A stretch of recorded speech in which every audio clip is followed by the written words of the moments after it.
السلام علیکم ناظرین کرام، نئی ویڈیو میں آپ کو خوش آمدید کہتے ہیں۔ ہر تھوڑی دیر بعد ایک نئی ڈیولپمنٹ سامنے آتی ہے، باقی ڈیولپمنٹس پر بات کرتے ہیں، لیکن پہلے اس پر بات کرتے ہیں کہ جیسے ہی ٹرمپ جیت جاتا ہے تو ہمارے حافظ صاحب محمد بن سلمان کے در پہ پہنچ جاتے ہیں۔ یہ بہت سگنیفیکنٹ ملاقات ہے، سب جانتے ہیں کہ بن سلمان کے ساتھ بائیڈن کے اتنے اچھے تعلقات نہیں تھے، لیکن ٹرمپ کے ساتھ بہت اچھے تعلقات تھے۔ ٹرمپ کا داماد جیریڈ کشنر محمد بن سلمان کے بیسٹ فرینڈز میں سے ایک ہے۔ اس تعلق کو استعمال کرنے کی کوشش کرنا پاکستانی اسٹیبلشمنٹ کی طرف سے بالکل ایک نارمل سی بات ہے۔ اس کی وجہ ہے پاکستانی اسٹیبلشمنٹ اپنے تمام انڈے بائیڈن کی گود میں ڈال چکی تھی، اس کی باسکٹ میں ڈال چکی تھی۔ آپ نے نون لیگ کے بہت سارے لیڈران کی بہت ساری ٹویٹس، بیانات، انٹرویوز میں ٹرمپ کے خلاف ایک زہر محسوس کیا ہوگا، دیکھا ہوگا، سنا ہوگا، پڑھا ہوگا۔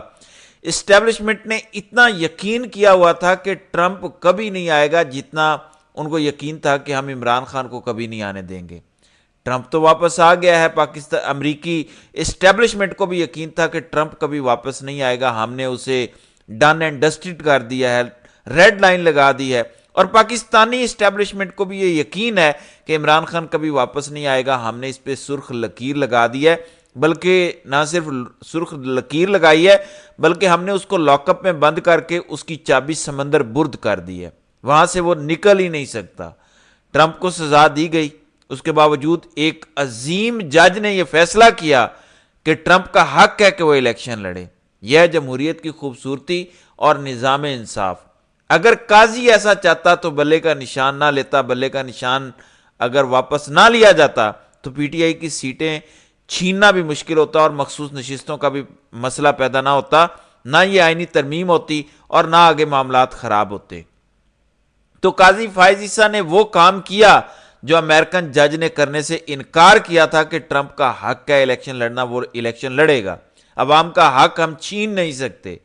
یہی کام اگر پاکستان میں ہو جاتا تو آج جمہوریت کتنی مضبوط ہوتی۔ تو ایک جج نے اپنے ملک کی جمہوریت کو بچا لیا، ورنہ وہاں کی اسٹیبلشمنٹ بھی یہی کرنے پر تلی ہوئی تھی ٹرمپ کے ساتھ۔ ناظرین اکرام، ایک بڑا انٹرسٹنگ فیکٹ سامنے آیا ہے۔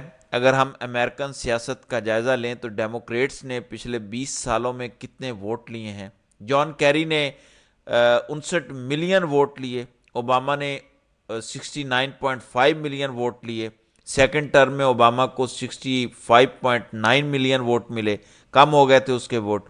ہلری کلنٹن جو ہاری تھی ٹرمپ سے 2016 میں، اس کو 65.9 ملین ووٹ ملے، یعنی ڈیموکریٹس کے ووٹ کم نہیں ہوئے، ٹرمپ کو زیادہ ووٹ پڑ گیا 2016 میں۔ اوباما اور ہلری کلنٹن کے ووٹ برابر تھے، لیکن اگر آپ غور کریں 2024 کا، ہم بعد میں 2020 پہ آتے ہیں، تو اب بھی 66.4 ملین کمیلا ہیرس کو ووٹ ملے ہیں۔ سو اگر آپ اس کی ایوریج نکالیں تو یہ ایسے ہی ہے، 65 ملین، 66 ملین، 60 ملین ووٹ ہے ڈیموکریٹس کے۔ پچھلے 20 سالوں میں یہی ایوریج رہی ہے۔ آپ کیری کا دیکھیں تو وہ تو 60 ملین سے بھی کم تھے۔ تو پھر اچانک 2020 میں ایسا کیا ہوا کہ ڈیموکریٹس کو 81 ملین سے زیادہ ووٹ پڑ گیا؟ یہاں پہ ساری گیم آپ کو سمجھ آ جائے گی کہ کس طرح ٹرمپ کو دھاندلی کر کے مبینہ طور پر ہرایا گیا تھا۔ مبینہ طور پر اس لیے کہنا چاہیے کہ ہم نے ثبوت تو نہیں دیکھے، لیکن یہ ایک چیز ہے جو ڈاٹس کنیکٹ کر رہی ہے کہ آپ نے پچھلے 20 سال میں ایک بار بھی 70 ملین ٹچ نہیں کیا، اچانک ٹرمپ کے خلاف آپ کو 80 ملین ووٹ پڑ گیا۔ اور آپ کو پتا ہے کہ بائیڈن آتے ہی 2 مہینے بعد غیر مقبول ترین ہو گیا تھا، جیسے شہباز شریف کا حال تھا، لوگ گالیاں دیتے تھے اس کو دوسرے ہی مہینے، لیکن 81 ملین ووٹ لے کے آ گیا۔ اگر اس نے 81 ملین ووٹ لیے تھے تو کہاں گئے وہ ووٹرز؟ اس ووٹر نے کمیلا ہیرس کو کیوں ووٹ نہیں دیا؟ دیتے تو ابھی جیت جاتے نا آپ لوگ۔ اس کا مطلب ہے کہ کچھ نہ کچھ ہوا تھا اس الیکشن میں جو ٹرمپ کہتا تھا، وہ بالکل لا یعنی اور فضول سی بات نہیں تھی، بلکہ اس کی باتوں میں دم تھا۔ ظاہر ہے تحقیقات کبھی نہیں ہوئی۔ ایک اور چیز بڑی خوش آئند سامنے آئی ہے امریکی الیکشن سے نکل کے۔ ناظرین اکرام، عمارتوں کی کوئی حیثیت نہیں ہوتی۔ 6 جنوری کو کیپٹل ہل پہ عوام چڑھ دوڑی تو وہاں بھی آگیں لگائی گئیں، وہاں پر بھی پروٹیسٹر عمارتوں میں گھسے، لیکن کسی جماعت پر پابندی نہیں لگی، کسی بندے کو جیل میں نہیں ڈالا گیا، الیکشن لڑا اور وہ بندہ آج صدر ہے۔ اور یہ سارے لوگ جنہوں نے کیپٹل ہل پہ حملہ کیا تھا، ٹرمپ ان سب کو پریزیڈینشل پارڈن دے گا، ان سب کو ہیرو قرار دے گا، یہ میں آپ کو بتا رہا ہوں۔ تو یہ ہوتی ہے جمہوریت، اور آپ کو میں بتا رہا ہوں پاکستان میں آپ کو کس طرح کیسے پتہ چلے گا کہ حقیقی آزادی آ گئی ہے۔ 9 مئی پاکستان میں جمہوریت اور حقیقی آزادی کا دن منایا جائے گا۔ جس دن یہ اعلان ہو جائے گا اس دن آپ سمجھیے گا کہ پاکستان حقیقی معنوں میں آزاد ہو گیا ہے۔ امریکہ نے یہ کر کے دکھایا ہے آپ کو کہ عمارتوں کی کوئی حیثیت نہیں ہے، ایک عمارت جل گئی تو اس کا یہ مطلب نہیں ہے کہ ہم اپنے ملک کی جمہوریت کو تباہ و برباد کر کے ایک ڈکٹیٹرشپ مسلط کر دیں۔ کوئی ایکسکیوز نہیں ہے ڈکٹیٹرشپ مسلط کرنے کی۔ تو یہ ایک اچھی چیز نکل کے آئی ہے اگر کوئی اس سے سیکھنا چاہے۔ دوسری جانب ٹویٹس کا سلسلہ جاری ہے۔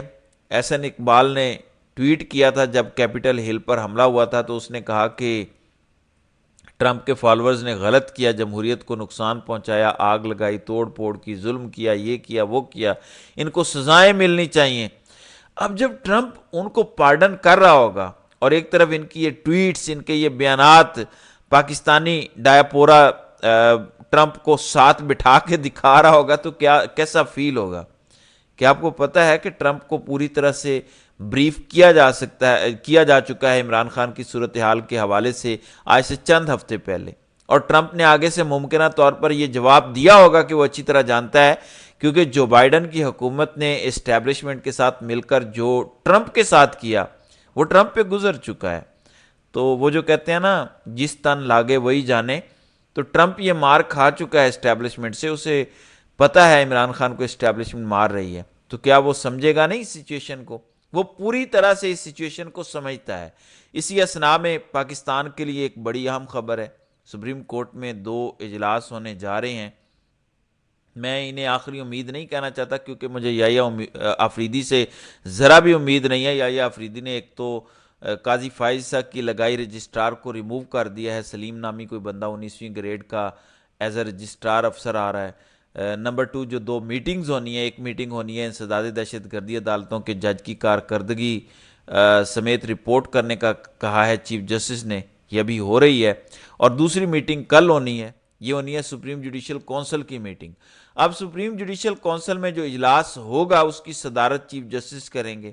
کیا سپریم جوڈیشل کونسل میں آئینی بینچ کا سربراہ بھی ہوگا؟ کیا وہ ہیڈ نہیں کرے گا؟ تو یہ دیکھنا ہوگا کہ یہاں سے نکل کر کیا آتا ہے۔ کیا جو اسلام آباد ہائی کورٹ کے 6 ججز نے خط لکھا تھا اس کے حوالے سے سپریم جوڈیشل کونسل کوئی ڈائریکشن جاری کرے گا؟ کیا کچھ ججز کے خلاف مس کنڈکٹ کا معاملہ دیکھا جائے گا؟ کیا ہوگا؟ اس حوالے سے ظاہر صورتحال سامنے آئے گی۔ ان 2 میٹنگز میں ایک تو یہ کہ دہشت گردی کے جو مقدمات تواتر سے بن رہے ہیں، ججز کو کیا ہدایات دی جائیں گی کہ یہ جو آپ ریمانڈ دے دیتے ہیں، یہ جو آپ جعلی کیسوں میں لوگوں کو مہینوں سے جیلوں میں رکھے ہوئے ہیں، اس پر کیا کرنا ہے؟ تو اس پر کوئی ڈائریکشن جا سکتی ہے، اور کارکردگی دیکھ کر اس کے حوالے سے پھر اسیس کیا جا سکتا ہے کہ کس طرح سے کنٹرول کیا جا رہا ہے نچلی عدالتوں کو۔ ظاہر ہے اگر پوچھا گیا آج تو ججز بتائیں گے کہ انٹرفیرنس ہے، ہمیں ضمانتیں نہیں دینے دی جا رہی، ہم سے زبردستی ریمانڈ کروائے جاتے ہیں، یہ ساری چیزیں سامنے آ جائیں گی۔ تو یحییٰ آفریدی نے ابھی تک کی جو سہولت کاری کی ہے وہ تو سب نے دیکھ لی ہے۔ اب آج اور کل ہم سب یہ بھی دیکھ لیں گے، ہمیں پتہ چل جائے گا۔ تو اس کے بعد یحییٰ آفریدی پر ہمارا وہی کراس ہوگا جیسے ہم نے قاضی فائز عیسیٰ پر لگا دیا تھا۔ میں نے یحییٰ آفریدی کو ہمیشہ ایک ڈوبیس کردار قرار دیا ہے۔ جو لوگ مجھے سنتے ہیں آپ کو پتہ ہے میں نے ہمیشہ کہا ہے کہ یہ اپنی 1.5 انچ کی مسجد بنا لیتے ہیں تاکہ کنٹروورشل نہ بنے، اور وقت آنے پر یہ سروائیونگ کر سکیں، اور وہ سرو کر رہے ہیں۔ تو مزید اگلے 2 دنوں میں دیکھتے ہیں کہ کون سا جن نکلتا ہے اس بوتل سے۔ پھر نون لیگ والے تانے مار رہے ہیں پی ٹی آئی کو، اور پی ٹی آئی والے خوشیاں منا رہے ہیں۔ سچویشن کیا ہے میں ذرا بتا دیتا ہوں۔ نون لیگ والے الزام لگا رہے ہیں کہ تم لوگ اس کو کہتے تھے ایبسلیوٹلی ناٹ، اب تم کہتے ہو ٹرمپ عمران خان کو رہا کرے گا۔ ایک تو ویسے یقین مانیں یہ جو پٹواری قوم ہے، یہ شاید جتنی مخلوقات ہیں دنیا میں ان سب سے کم دماغ رکھنے والی مخلوق ہے، لیکن اس سے سب سے زیادہ خطرناک چیز جو آئرنی ہے وہ یہ ہے کہ یہ اپنے آپ کو سب سے زیادہ چلاک اور ذہین سمجھتے ہیں۔ ان کو لگتا ہے کہ پی ٹی آئی کے لوگ خوش ہو رہے ہیں کہ ٹرمپ آ گیا اور عمران خان کے جیل سے نکلنے کا کوئی آرڈر دے دے گا یا ایسا کچھ ہوگا۔ ان کو یہ سمجھ نہیں آ رہی کہ پی ٹی آئی والے نمبر ایک بائیڈن کے دفعہ دور ہونے اور کمالا ہارس کے دفعہ دور ہونے پہ خوش ہیں، اور دوسرا وہ پٹواریوں کی چیخیں اور کمپنی کی چیخیں سن کر خوش ہو رہے ہیں۔ ان 2-2.5 سالوں میں کتنی خوشیاں ملی ہیں پی ٹی آئی کے سپورٹرز کو، تو یہ ان کا حق ہے کہ وہ خوشیاں منائیں اگر وہ منانا چاہتے ہیں۔ ظاہر ہے یہ مومنٹ ہے ان کا کہ بائیڈن جس نے رجیم چینج آپریشن کیا، کم از کم وہ تو جا رہا ہے۔ دیکھیں ایک دشمن سے تو جان چھوٹ رہی ہے، تو اسی وجہ سے پی ٹی آئی خوشیاں منا رہی ہے اور کوئی وجہ نہیں۔ کسی نے خبر شیئر کی ہے، وہ یہ کہتے ہیں کہ قاضی کے خلاف جو احتجاج کیا گیا تھا لندن میں، 20 سے زائد لوگوں کو ڈیپورٹ کروانے کی کوشش ہو رہی ہے، جس میں 12 خواتین بھی ہیں، تو دیکھتے ہیں کہ اس میں یہ کامیاب ہو پاتے ہیں یا نہیں۔ تو ناظرین کرام، آپ کی اس ویڈیو کے حوالے سے کیا رائے ہے؟ آپ اپنی رائے کا اظہار کامنٹ سیکشن میں ضرور کیجیے گا۔